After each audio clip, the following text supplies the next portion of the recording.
Umayak nga kami ni Kyle. Paano ba naman kasi ngayon nga yung laban nila Kuya Jet niya ng basketball. Panoodin nga namin nila Ate Noemi. Total naman naiinip na rin talaga kami dito sa bahay. Madaming ang gasgas si Kyle. Paano ba naman kasi natalisod lang yan dito sa bahay. Pero ayan, mukha talaga siyang nadapa. Bago nga ako umalis, may mga dumating nga sa aking parcel dito. Napakadami ko pang ang pending. Tapos marami pa din talaga kung hindi na-open na parcel. Tapos may dumating pa nga. Pero okay lang yun. More blessings pa po. Nagpahatid na nga lang ulit kami dito sa daddy niya. Tapos mamayang hapon nga kako ay mamamasahin na lang kami. Hindi kami late ngayon, maaga talaga kami gumayak ni Kyle. Paalam na nga yung si Kyle sa daddy niya, kumis na rin para daw bigyan siya ng baon juice ko po.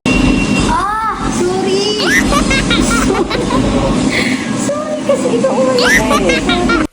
Mga 20 minutes siguro kaming nagiintay dito kila Ate Noemi. Una nga pumapasok dito sa may pinto, itong si Ella, kaya naman napayes na lang talaga ako. Nagkayayaan na nga talaga kami pumunta sa may gym dahil nandoon nga sila Kuya Jet niya. Wala na nga lang talagang nag-i-sturdy dito si Kyle kahit may gasgas pa yan. Diyos ko po, paano ba naman kasi nakarinig talaga yan ng kanta? Gutom na nga rin kami dahil hapon na nito. Buti na lang may dala ko ditong chocolate. Pero tikim-tikim lang talaga yung ginagawa ko para pampawala nga ng gutom. Bali, pumasok na nga pala kami dito sa loob dahil nakita na nga namin yung team ng Kuya Jet niya. Kita na naman nga si Kyle at Ella, kaya naman grabe yung chismisa nung dalawa na yan. Kakatuwa dahil may pa-entrance pa nga dito at pinitsura na nga muna silang lahat. Syempre, susupport talaga namin yung si Jet kahit nga nauna pa kami sa mami niya, juice ko po. Bali, hindi tayo pwedeng aalis ng bahay na walang i-vlog. Kumbaga, dinala ko nga dito yung pwede kong gawa ng content. Pero alam nyo, perfect talaga to lalo na kapag nag-coffee kayo or hindi na maganda yung amoy ng bibig nyo tapos makikipag-usap kayo sa ibang tao. Nako, isang spray lang talaga nito, fresh na ulit yung mga bibig nyo. At nag-promote pa nga, pero totoo naman guys, mura lang to tapos mint siya. Himik nga lang na naglalaro si Kyle dito sa cellphone niya. Bigla ngang nawala dito yung pera ni Ate Noemi. Buti na nga lang talaga, may magandang loob na nagsabi dito na nakakita daw siya ng cash kanina. Tapos, sinabi niya kay Ate Noemi na ibinigay niya daw dun sa baba, kaya naman napuntahan ni Ate Noemi at nakuha niya, kaya naman thank you po. Alam ko naman na ito talaga yung pinakaiintay ni Kyle kaya sumama yan. Labanan din pala ngayon ng mga Muse. Nako, wala talaga akong kahilig-hilig dito pero dahil sa pamangkin nga namin ay napadpad talaga kami dito. Nakita nga rin namin dito yung kapatid naming bunso. Nakadating-dating niya nga lang dito at kasama niya nga yung mga tropa niya. Kapag talaga nakikita kami nito, sabi ko peace bomb kami, pero tingnan nyo kapag may camera hiyang-hiya talaga yan, juice ko po. Tawang-tawa nga kami dito kay Kyle. Paano ba naman kasi nung una tatahi-tahimik lang talaga yan. Tapos alam namin na ito talaga yung pinakaiintay niya, pero akala namin hindi niya pinapanood yan, pero tumitingin-tingin pala siya. Napakagaganda at napakasexy nga talaga nitong mga bata na to. Inaya na nga din pala ni Ella itong si Kyle. Bumili nga daw sila ng merienda dahil nagugutom na daw sila. Ibaon dito si Kyle pero hindi ko binigay sa kanya. Kaya naman humiram na nga muna siya kay Ella. Pero pagdating naman nila, binigay ko rin kay Ella dahil wala lang din talagang barya. Nagtitripan pa nga ako dito ni Ate Noemi, juice ko po. Una na nga pumasok dito si Ella dahil medyo matagal daw si Kyle. Bless na nga din pala dito si Kyle sa daddy ni Ella. Pati nga candies, bumili na rin sila. Napakadami nga din talaga nilang biniling dalawa dito. Hindi na rin pala namin sila sinamahan. Paano ba naman kasi sa labas lang nito ay marami talagang nagtitinda. Nung nakapagmerienda nga si Kyle, tignan nyo naman, hindi na nahiya sa amin yan. Bigla na nga lang talagang nag-cheer dito. Paalam nga si Kyle sa akin dahil may nakita nga siyang kakilala niya. Nag-bless na nga din pala siya sa tito ni Ella. Samahan nga ni Kyle to sa pagbabadminton. May mga kakilala din si Kyle dito kanina na hindi niya nalapitan dahil nahihiya siyang maglakad. Yun lang.